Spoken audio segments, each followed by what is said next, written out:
The CEO of OpenAI, Sam Altman, is wrapping up a whirlwind Asia tour with stops in Japan, South Korea and India.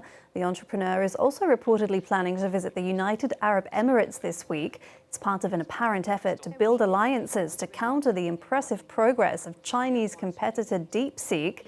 Well, DeepSeek, as well as artificial intelligence's carbon footprint, is set to be high on the agenda at an AI summit opening in Paris this Thursday. Ahead of the meeting, some 100 NGOs signed an open letter in French paper Le Monde, warning that the technology feeds a system of global exploitation.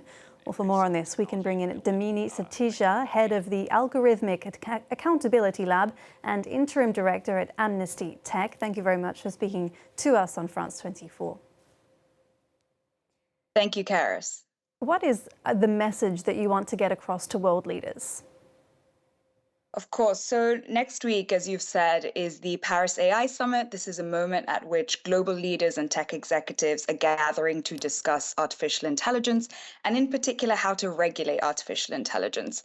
And we at Amnesty International, as well as other human rights organizations and social justice groups, have documented over the years the ways in which artificial intelligence is already having very real-world impacts on people and communities.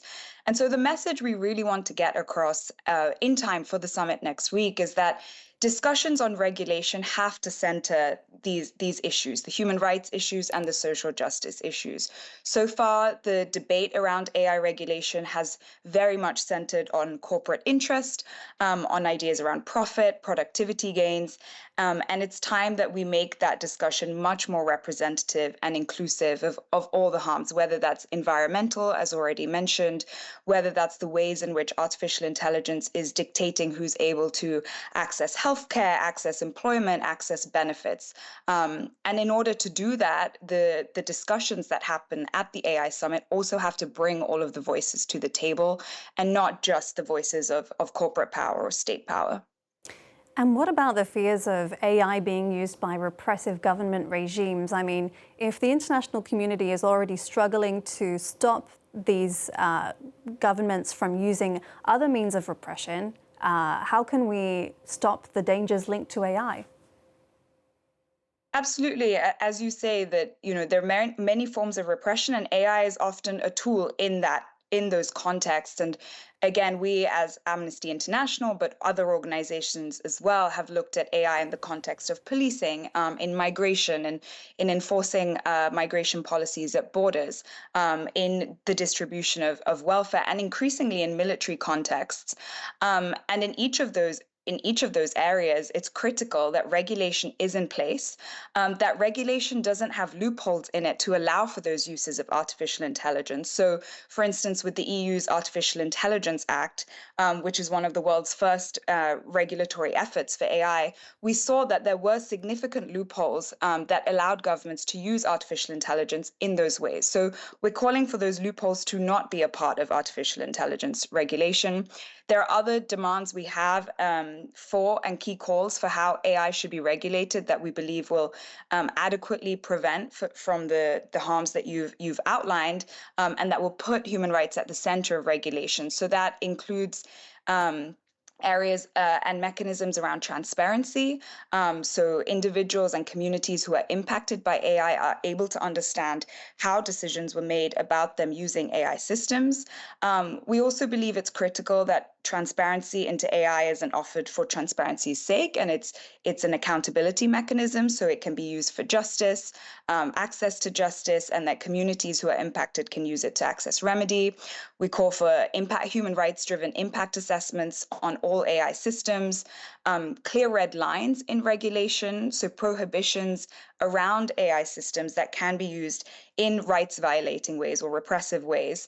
And there are many, we've documented, for instance, the use of facial recognition systems in public spaces that has an effect on the right to protest or people's ability to show up in protest spaces. And those sorts of technologies, AI simply cannot be used in human rights compliant ways. So we expect from regulation red lines around some of those uses as well. And what about the concerns that AI could aggravate the inequalities between the global north and the global south? I mean, there are a number of reasons for this, one of them being the sheer CO2 emissions that generative AI is projected to release. How can we prevent this? Yes, there are a number of ways this can happen. As you say, the global north, global south power dynamic that sort of is replicated in the use of AI. And part of that is, as you say, in the environmental cost and how the resources and materials needed to produce AI are accessed, where data centers are, where mining happens for minerals that are used for chips that are then used to produce AI. Another way in which this happens that's been well documented is the labor that is used to do labeling that is then used to train AI systems. So there are myriad ways this can happen. Some of the regulatory calls that I outlined previously are essential for making sure that those don't happen.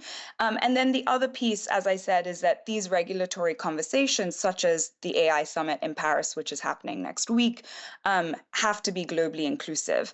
And they have to bring in the voices of those global South countries so that they're able to speak to what that resource exploitation looks like and how it impacts their countries and communities.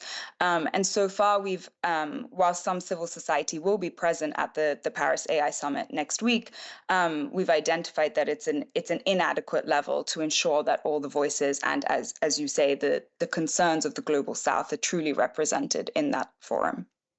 Well, we're focusing a lot on the potential risks of AI, but this technology has the potential to do a lot of good as well, doesn't it? AI is being rolled out in all sorts of domains, which is no surprise to anyone. And I've already mentioned healthcare, certain ways that governments are using AI. But the goal really has to be that this doesn't happen at a pace that is unchecked. And right now we are seeing heightened, highly accelerated AI development and the use of AI systems without any of the safeguards in place. And it's essential to put in place the safeguards regulation to outline where AI can not be used and where it is harmful, and to then protect the space also for the positive uses of AI. So in any case, whether we're talking about the harms or where it can be used well, the key is that we have regulation in place and that regulation is legally binding. For years now, we've seen governments and companies put out voluntary codes of conduct and principles and statements of intent around responsible use of AI. But what we really need in order to prevent the harms and ensure the right uses of AI is regulation that is legally binding. All right, Damini Satija from Amnesty Tech, thank you very much for speaking to us on France 24. We'll have to leave it there. Thank you.